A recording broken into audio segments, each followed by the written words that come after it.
Is it traffic on 77? Is it the carpool line?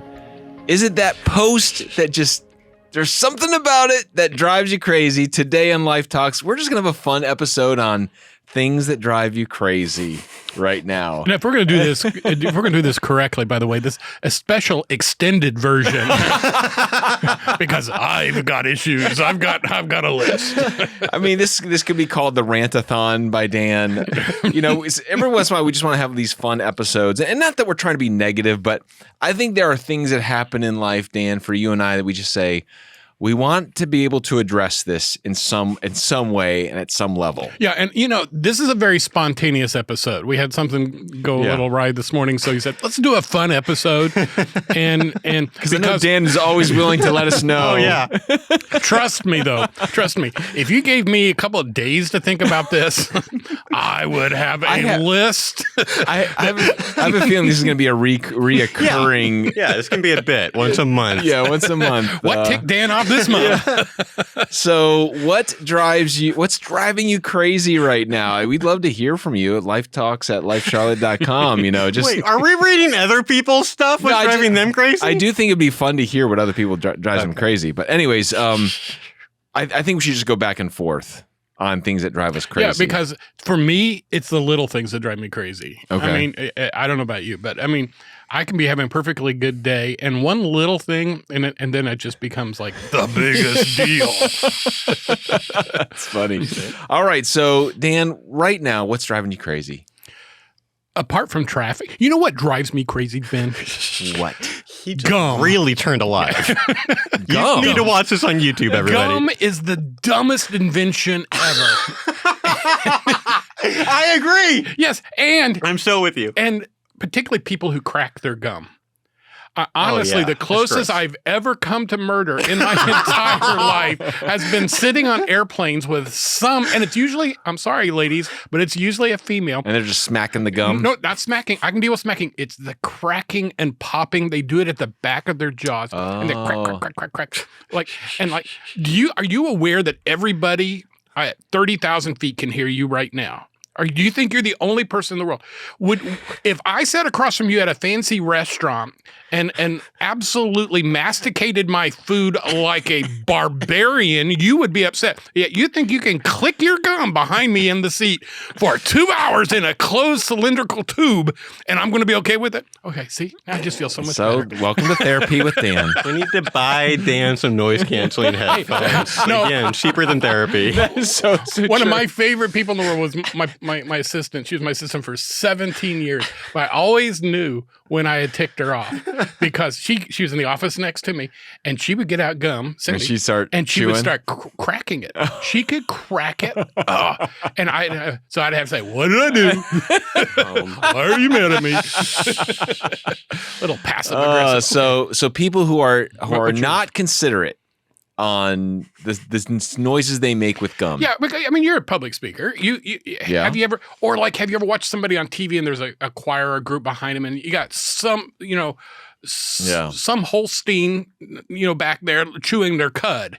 I was like, where are you going with this Holstein analogy? Holsteins can be men or women. Good by reference. the way. Okay, here's something that drives me crazy. This is way more prevalent down south than it was up north. And I know I've been down here for 24 years almost. But what drives me crazy is when Christians use the Lord's name in vain. Oh, yes. I hate that. Like when I hear, "Oh my God," or "Lord," or you know what I mean? Just any kind of cheap or just it's a word filler. Yeah. You know what I mean? Yeah. To me, that drives me crazy because as a Christian, again, it goes back to one of the do not take the Lord's name in vain. This is the name is sacred. We want to honor the name of God. And so to use the even Lord or God flippantly, using the name Jesus Christ as a expletive. These are things to me that really drive me crazy. But it's the Christians who I would think, you should have a little bit more sensitivity to that. I've heard pastors do this. I've been called legalistic by pastors when I raise this issue. Really? Why? Yeah, because they say it is it could mean any God. It could mean any Lord. It doesn't necessarily mean. I mean, there's all kinds of rationalizations. Not when you say, "Oh my God," I hope it's not other gods. Isn't that worse? Yeah. So next time I curse, I'm going to say, "Oh, your God." Polytheist pastors. That's another thing. I mean, some of my Gen Zers still mock me because apparently at some point in a sermon I went on a rant about this, and I said, "Nobody ever says Buddha, damn it." Yeah. I remember that. I remember that sermon. Once in a while, one of my college guys will come up to me and say, "Oh, Buddha, damn it." But I just think there needs to be a little bit more reverence, not a little bit, a lot more reverence to God and to the sacred. And so So I will get into the realm of the legalistic on this too, because this is a great one. In fact, it was part of what I thought we were going to talk about in a different episode. But gosh. Yeah. You don't like gosh. I don't say gosh. I don't say golly. I don't say geez. Or geez. Oh, geez. Yeah. Mm-hmm. And I'm not because I'm pious, but because it convicts me. Because it is a substitute for it. And I know a lot of people do and so on and so forth. And I'm certain, I mean, you know me well enough to know that I'm not a Puritan when it comes to sometimes my enthusiastic outbursts. Yeah. But I love what you just, the idea of what you're saying is we ought to have such a high and reverent view of God that we don't want to. I said something the other day that my wife really said, "Okay, Mr. Rule keeper here." Yeah. And I kept saying "holy cow" and "holy," another word that started with a C that's probably not appropriate. Mm-hmm. But and she kept saying, why are you using those words with the word holy in front of them? So this is so common. It's so cultural. Yeah. And I do it all the time. I mean, it is one of my favorite. I'm very convicted. You're absolutely right. I need to change. Yeah. Yeah. And I mean, again, we don't want to be legalistic about it, but we do want to be careful about the things of God. Yeah. Right? Yeah. Great one. I love that one. Yeah. So, I mean, I think moving forward, it's something that we should have a slang jar. Put a quarter in it every time we say holy crud or Well, do you remember the old Batman show from like the 60s? Yes. Robin would always say holy and then fill in the blank, right? Like holy tortillas. I mean, it just, but whatever they're going through, he would holy fill in the blank. Robin would always say that. And but. Well, Robin's going to hell. Who cares about Robin? Okay, Dan, the second thing, what drives you crazy? People that leave too much space between them and the car in front of them when you're in slow traffic. Does this sound oddly familiar? Because this happened to me this morning. Oh, I thought you were going to talk about what happened yesterday. No, too. I had a traffic incident. Dan had a road rage incident and then felt horrible about it. He's like, I'm not talking about that one. No, I'm still so traumatized. I mean, you got to tell that story. I can't tell that story. I'm going to tell the story then. So Dan, again, this is horrible. People are never going to listen to me first again. Of all, share the story about what happened to you this morning. And then I'll share. It was just another episode of it, but I didn't even tap on my horn. But we were caught in traffic on where they're widening. Yeah. What is that road we're on? 73? Is that it? 77 or 73? No, Sanfur, whatever that is. Yeah, 73. 73. And they're back and forth. And I'm late for this recording. Mm-hmm. And this guy in front of me, he's on his phone. I can see him on his phone. And there'll be like 12 car lengths. The traffic is backed all the way back to Denver. So why didn't you beep at him? Because in the past, and it wasn't very. So yesterday, Dan had a very similar situation where the guy wasn't going at the light, and he's honking his horn. No. Let's don't make me look as bad as I should. Well, then you tell the story. Then this guy, I thought he was messing with me. He was in a really fancy car. He had dark windows and so forth, so I couldn't see up front. But he would pause, and then the cars with the traffic would go, and he wouldn't move. And so the first time I tapped my horn, the second time I tapped it 2 or 3 times. He kept doing this over, and the traffic was a nightmare that day. Welcome to Lake Norman. Yeah. Mm-hmm. And finally, he just stopped. So I thought, okay, I pushed him over the edge by tapping, and now he's mad at me. Right. And he wouldn't move. He absolutely wouldn't move. And there were people trying to get around, and so all the 3 lanes of the traffic completely closed down. Yeah. Because this guy, in my estimation, was just being a jerk. Right. And so I just laid on the horn. I mean, I just laid on the horn. And finally, after probably 2 minutes, 3 minutes, which seems like 2 forever. or 3 minutes? Well, I hadn't laid on the horn the whole time because okay. at some point I just decided, well, I'm going to go around him and be a jerk, and he's probably going to shoot me when I go by. But so I finally get out and go by, and I look over, and he's slumped over his steering wheel. What? Was he asleep or dead? No, we don't know. I think it was. Oh my God. I know. I told you it was horrible.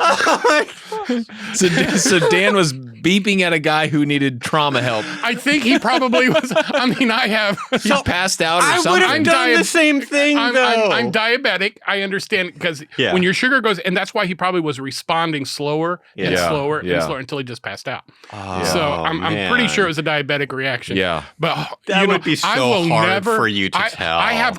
I know, and I wasn't going to tell it until Ben. No. That's not what I mean. It'd be so hard for you to understand yourself. No, I'm still back to the original. I don't want to tell this story. You know what drives me crazy is people that honk at people who are passed out. It drives me nuts when people aren't. No, but when you told me that story yesterday, I mean, but we've all been there. I know, but that was really a jerk. I mean, I'm serious. Like, but you didn't know. No, but you the Holy didn't Spirit know. has been. I don't care. I don't want to rationalize the fact that I get too impatient when I'm driving. So you didn't honk today because of your experience yesterday. I'm not going to ever honk again. I'm having my phones or my horns disconnected from my vehicle. Okay. Now you confess a sin. I think the second thing that drives me crazy is when parents give their kids phones way too early. That drives me crazy. Yeah. When I see little kids, and not just that, when parents literally give their kids a screen or a phone just to almost like to babysit them. Like at restaurants. Yeah. I mean, to me, there's something about I don't know if degradation, but there's something happening to our culture, to our society, when parents are just completely unable to parent their children and to even have any kind of interaction to say no to their child or to say, we're going to work on face-to-face and attunement, and because that's what kids need. And I just think screens have just overtaken. And I know the tidal wave Pandora's out of the box, right? And so I think that one of the things, I know Florida came up with a law, I think they passed this week or last week, that is going to limit social media to people.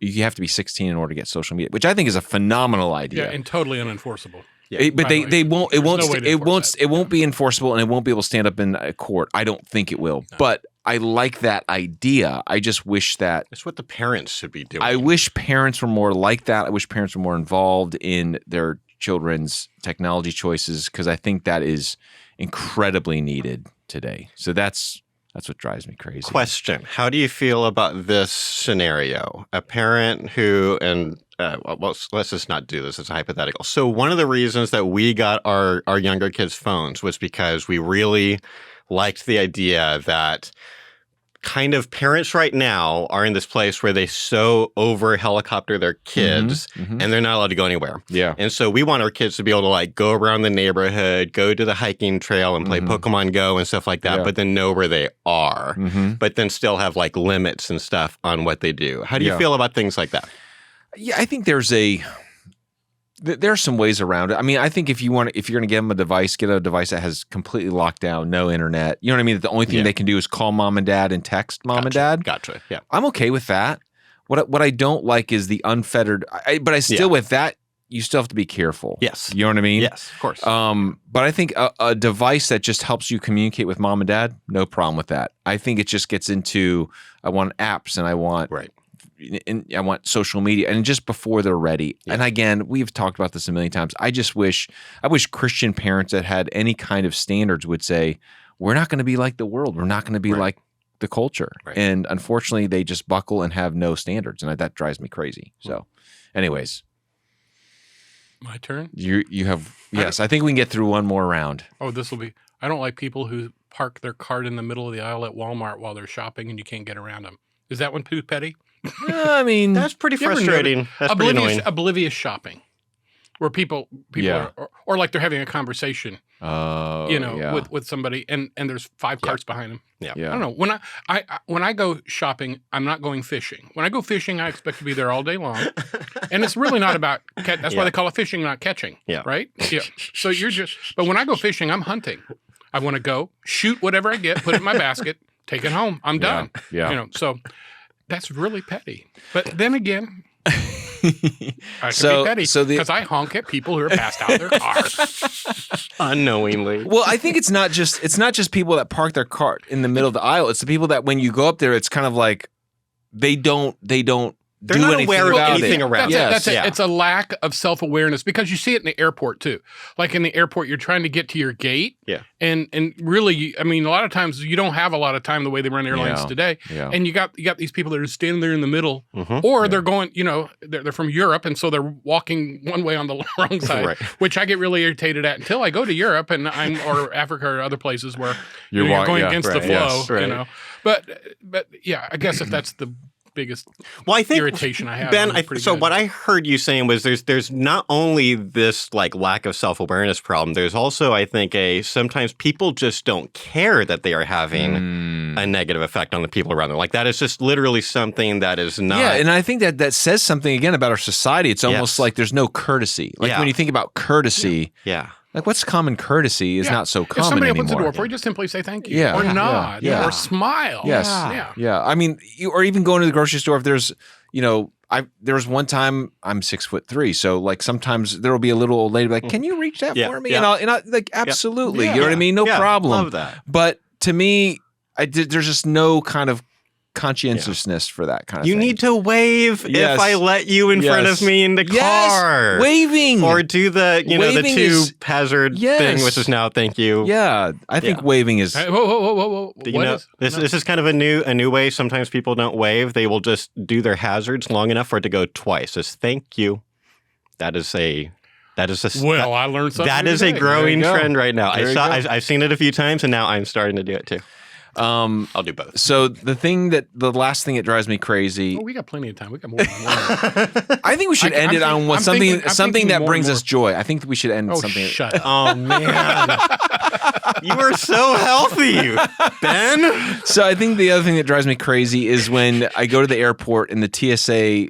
I mean, the government has brought the DMV to the airport because the TSA agents it drives me crazy when we're there getting ready for flight, and they are just, I've never seen people move as slow as TSA workers. Well, I haven't experienced that, but I have experienced incredible rudeness. Oh yeah, because that they too. know if you give them any, they'll pull you out of line. They'll the rudeness and the slowness. Harassment.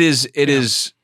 That's why I do the TSA pre-check. But government employees universally, because you can't fire them usually, are among the rudest people. Businesses can't act that way because you won't go back to their business. But government has a monopoly on their business. How I've been treated by TSA agents in the last couple of times, it's not. And when I talk to my friends who are working for the government, they say, "Well, you wouldn't believe the way we're treated." Well, okay, way to live out the golden rule.